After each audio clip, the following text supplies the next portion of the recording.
탑이라고 하는데 유형 문화재 10호로 이렇게 되어 있습니다. 예, 우주 탱주가 이렇게 적구에 보면은 기단하고 이렇게 위에 최고 위에 올라가는 탑 신부가 저렇게 없습니다. 상륙부가 지금 없습니다. 없고 이렇게 보면은 이 탑은 이 우리 도로 공사하다가 이렇게 발견이 되었대요. 너무 위치가 여기 아닙니다. 태천리. 여기에 예 태천리에서 들어왔다고 이름이 태천리 3층 석탑입니다. 그래 거기 도로 공사를 하다가 이 발견이 되었어요. 어느 민가 집에 이렇게 세워져 있었답니다. 아마 거기가 뭐 절터였지 않았나, 거기에 아들이 탑돌이라고 했다는 이런 이야기들이 막 전해지는데 이쪽에 1969년에 이쪽으로 옮겼습니다. 예, 이래 문화재들이 거의 다 흩어져 있는 것을 여기 만옥천 공원에 이렇게 다 옮겨 놨습니다. 예, 저 위에 가면은 또 대원군 척합이도 이렇게 예, 저 위에 있고요. 문화재들이 많이 이래 모여 있는 곳이라서 여기에 가장 사람들이 또 많이 이렇게 와서 많이 문화재를 이렇게 또 접하고 이렇게 공부를 합니다. 그래서 이렇게 보면은 이 탑은 보면은 뭐 어깨석 받침이 지금 몇 개입니까? 4개입니다. 4개 같으면 통일 신라 시대가 최고 힘들 무렵에 이거를 만들었지 않았나. 예, 우리가 살림살이도 비약하면은 이렇게 마음대로 큰 집을 살 수가 없습니다. 없고 할 수가 없는데 이 탑도 보면은 거의 전성기가 아니고 완전히 이제 신라가 말기에 들면서 만들어 놓은 거 보면은 어깨석이 4개, 받침대가 4개 이렇게 볼 수 있습니다. 볼 수 있고요. 여기도 이렇지만 우리 동삼층 석탑에 가면은 완전히 여기하고 이제 비교가 될 겁니다. 거기하고 여기하고 시대에 따라서 이제 이런 문화재가 있다는 걸 또 알고 가시고요. 여기가 태천리 3층 석탑으로 지금 이래 되어 있습니다. 혹시 여기는 사리공이 어디 중에 있습니까? 사리공이 없습니다. 여기는 예. 그런 게 있으면은 뭐 보물이 되고 국보가 되겠죠. 근데 여기는 아무 그게 없습니다. 사리공 이런 게 없습니다. 지금 현재. 우리가 실정리 3층 동서 3층 석탑을 지금 보러 가기 전에 뭐 객차도 봐야 되겠지만 우선 요 태천리 석탑하고 실정리 석탑하고 조금 비교를 네. 우선 구조를 한번 살펴보도록 하겠습니다. 네. 자, 지금 여기 전체적으로 이중 기단의 3층 탑신입니다. 보시면 하층 기단을 보게 되면 기대석과 면석, 하대 갑석이 자리를 하고 있는데 그 기대석과 면석이 하나의 돌입니다. 갑석은 별도의 돌입니다.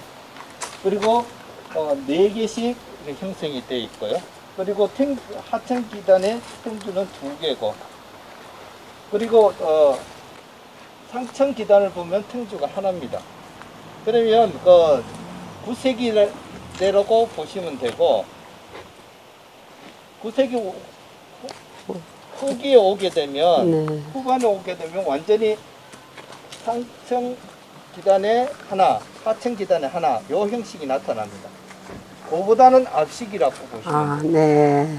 이렇게 이중 기단이지만 통일신라 시대의 양식을 그대로 영향을 받았던 창녕 지역에서 볼 수 있는 9세기 후반대 석탑이다. 이렇게 이해를 하시면 될 것 같습니다. 그리고 위에 상층 기단의 갑석을 보게 되면 여기 면석이 2개로 이루어져 있습니다. 예, 이렇게 2개로 이루어지는 것은 시대가 가면서 탑이 소형화되면서 석재 수도 줄어드는 그런 모습을 볼 수가 있거든요. 자, 이런 석탑에서 볼 수가 있는 것이 가장 기본적으로 시대적 비교를 해보는 것이 기단부입니다.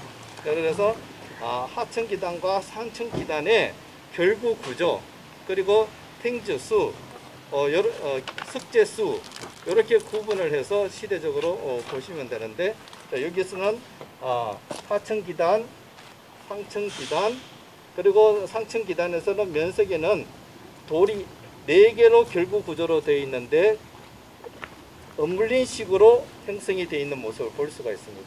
그래서 이런 식으로 4개로 형성이 되는 결구 구조 이해할 수 있고요.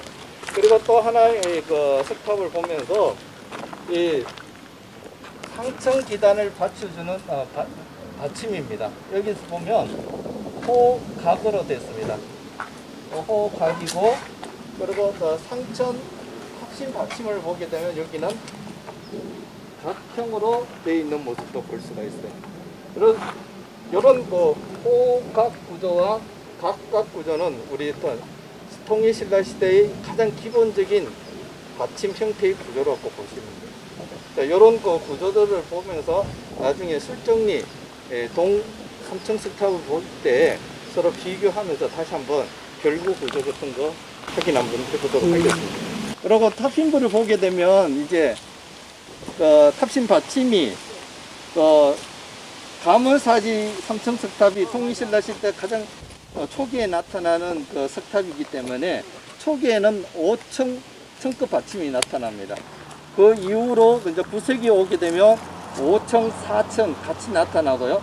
9세기 후반에 완전히 오게 되면 탑이 규모가 작아지면서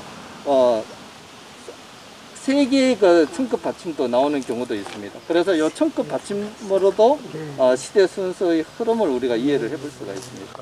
그래서 5층이 나타난다고 해서 무조건 8세기라고 보시면 안 되고요.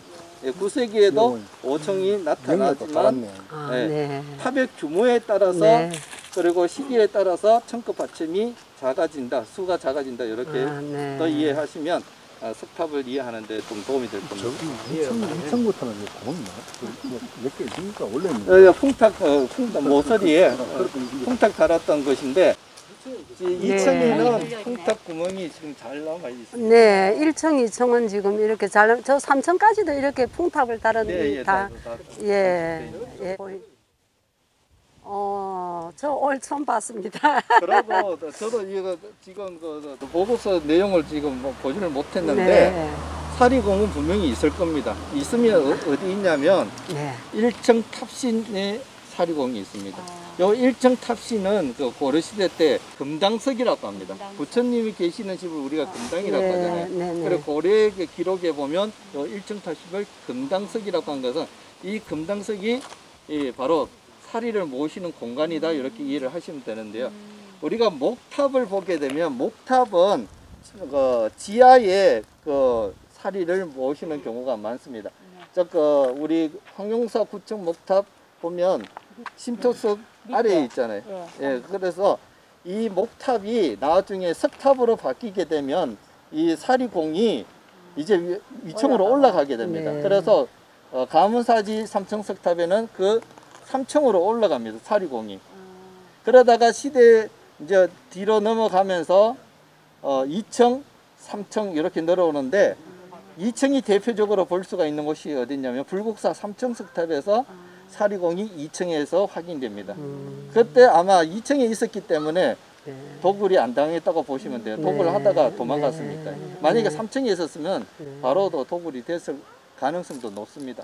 그러다가 그 이후에 9세기 오게 되면 대체적으로 이 탑신 1층 탑신의 사리공이 거의 다 내려옵니다. 그래서 예외는 항상 있어요. 문화재 공부를 하시다 보면 예외는 항상 있는데 대체적으로 흐름은 그렇다고 보시면 돼요. 목탑은 지하 쪽에 있다가 이제 통일신라 시대 석탑을 만들어지면서 3층, 2층, 1층 탑신으로 이렇게 내려온다. 어떨 경우에는 2층 그 지붕돌에도 나타나는 경우도 있어요. 그래서 예외는 꼭 딱 탑신이라고 생각을 하지 말고 흐름이 그렇다만 이해를 하시면 됩니다.